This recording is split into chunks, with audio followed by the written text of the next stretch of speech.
Buckle up because I'm going to show you everywhere we went while visiting Prince Edward Island, aka the home of Anne of Green Gables. So save this post for later, save it for your travel list, but also 2x that speed. Starting with perhaps the most iconic location that we went to, this is the Green Gables Heritage Place. In the front, you'll find a gift shop, and you'll also find the museum that had a lot of things from her life and also just a lot of background information on the story itself, the author's life. My favorite was this wall of covers from all around the world, and then seeing the actresses who have played Anne so far in adaptations. But most importantly, they have the Green Gables house. The Green Gables house wasn't a house that existed back then. She was inspired by her cousin's home when she wrote the story, but they recreated this house based on things that were said within the book. And they tried to create it as accurate as they could for the time and also as accurate as they could for descriptions within the book itself. You can actually go inside of the house. While touring, you'll see that a lot of the items inside are recreated from the book itself. So they actually went within the book, pulled out descriptions, and tried to match it as best they could. They were talking about the wallpaper specifically. They mentioned that they used a wallpaper process that they did back in the day, so it should be accurate to how the house would have looked back then as well. There's a lot of attention to detail in the house here. For example, one thing I had noticed was in the book they describe how Anne used a doorstop that was a like seashell conch type thing, and in Anne's room they actually did have a seashell as a doorstop. So I'm sure if you had the book memorized or you were even more of a super fan than me, you would notice little details like this. I just loved how accurate it was. Like, I could just imagine Anne and Marilla and Matthew just like hanging out in their rooms and calling for each other. Like, I could just picture it, seeing them sitting here working on her dresses that were very practical. I highly recommend going in summer because that is their peak season. So they'll have little guest experiences like this where you can meet Anne and Diana. They reminded me of Disney princesses because you could actually chat with them and they would talk in character. I had asked them if I could take a picture with them and they said yes. And then Diana told me to send her the photo later through the mail when it develops. So they stayed very much within character, and I thought that was really sweet. While you're at the Green Gables Heritage Place, there's a lot of places that are very walkable. So right in the backyard of it, you can go to Lover's Lane, you can go to the Haunted Wood. Both of these are places mentioned within the book as well. They're also just really beautiful walking trails, but these are places that the author roamed herself and was very inspired to write about, and she included them in the story itself.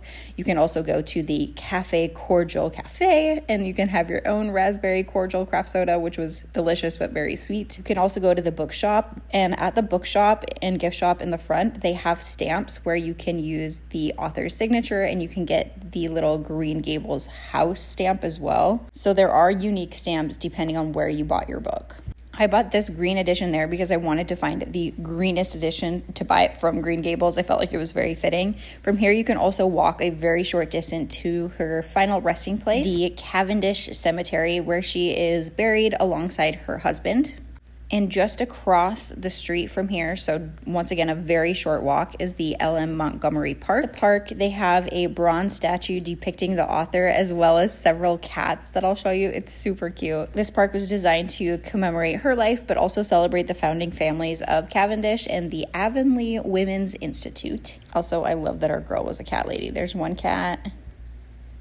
Here's the other cat behind her, and then they've got one more hiding over there. So I know there's at least 3 in the park. It's also a great spot to take a photo op with the author herself. And then you can keep walking the other way. It's just a short walk yet again, where you can walk to her former homestead. So this is Ellen Montgomery's Cavendish home, the McNeil homestead. There is a bookstore on site, and they claim this is the location with the most works of Ellen Montgomery. So I'm pretty sure they carry every book she's ever written, but they also carry, obviously, multiple editions. So this is the place where you can find the most of her books. According to the brochure, arguably more than any other place, this is the primary setting that inspired her and enabled her to write. This is home for her from infancy till marriage.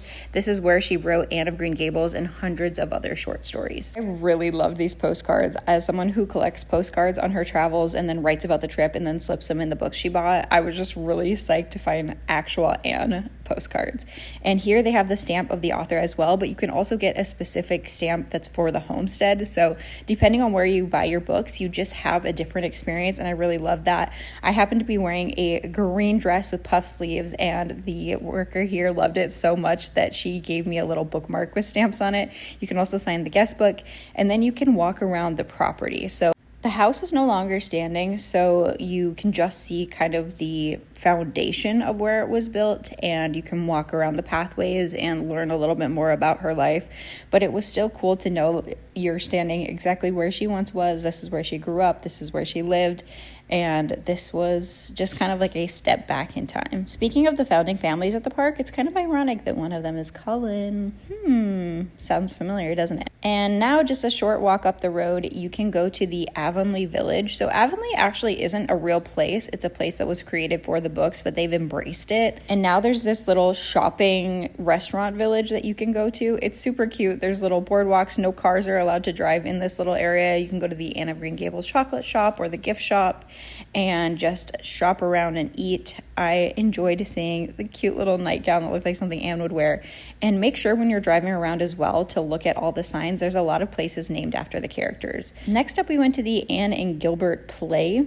There is also a very common Anne musical that usually runs, but it wasn't running at this time, so we went to the Anne and Gilbert show, which was actually done really, really well.